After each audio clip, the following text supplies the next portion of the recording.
if you look at Walz's background and you look at his ideology and the things he talks about when he ran for attorney general, when he ran for governor, this is a guy that really has embraced China's view of the world, the Chinese ideology, which is communism. And I think you look at Walz, and I fear we have a guy that who's never been in the private sector. He's worked for the government his whole life. From looking at his financial background, it doesn't look like that he owns any stocks. You know, his retirement's in a government pension plan. This guy's very dependent on the government, and I believe he thinks that China, the business model that China's had, might be the ideal model for the United States. Okay, so that is James Comer, fresh off of his absolutely humiliating and crushing defeat and trying to find any pretext to impeach Joe Biden. Now moving on to the next guy, Tim Walz, who, because he's not a billionaire that owns half the country or whatever, you should be very suspicious about the fact that he doesn't own stock. A lot of Americans actually don't own any stock because they're struggling to survive. Having more people in elected office that are in a similar financial situation, I think of as a good thing. He's pitching it as evidence of communism, which is odd. But before we discuss, let's go to Jesse Waters, who apparently is going to provide some evidence of what Comer was talking about. When you go to China, they surveil you. If an American goes to China 30 times in the 90s, they have surveillance footage of him. They have surveillance footage probably of his honeymoon night. What kind of compromise is that? They were worried about Trump and a P-tape situation, that was all made up. This is serious business.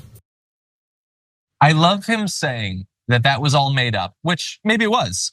He literally just made up the thing he's talking about right there live on TV. You just made that up, dude. But again, if you're a Republican, you cannot go more than 2 or 3 minutes without fantasizing about someone else's sex life. So I understand why he had to do that. But the idea that Tim Walz, who they have struggled to attack, you should be worried about him because he doesn't have enough wealth, and maybe there's hot nudes in China or something. I don't know if this is gonna be an effective attack either. No, and I guess this was something I had seen early on. Again, when people are trolling, they're like, you know how many trips he's made to China? He taught in China for a year. He took his students on trips he exposed them to cultures in other parts of the world. Oh my goodness gracious, what a horrible man. Strange behavior. So strange. I know, I don't understand it. Comer, by the way, is not just going on Fox News to talk about this. He has launched a congressional investigation into Walz's engagement with China. So all of a sudden, by the way, spontaneous. All of a sudden, it became very relevant for some reason that he doesn't want to define. And again, this is Comer, who just had to admit utter and humiliating defeat in finding any evidence of criminality on the part of Joe Biden. Now he's moving to Walz. And by the way, if they maintain control of the House, the next 4 years will be investigations into Harris and Walz and communism in China. And did she take a trip to France? And where's Morocco in this? And that's what it's going to look like. That's why we need to show up, and one has to be a thunderous victory, and 2, we need to elect more people to our, not just at the federal level, but at state legislatures. 100%.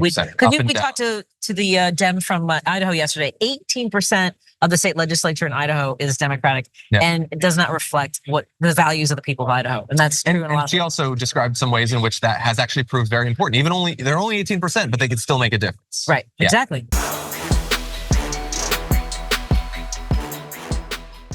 Thanks for watching our video. Did you know that you can support our show by becoming a subscriber? Just click the subscribe button and also ring the bell so that you get notifications when we're live or when we post new content.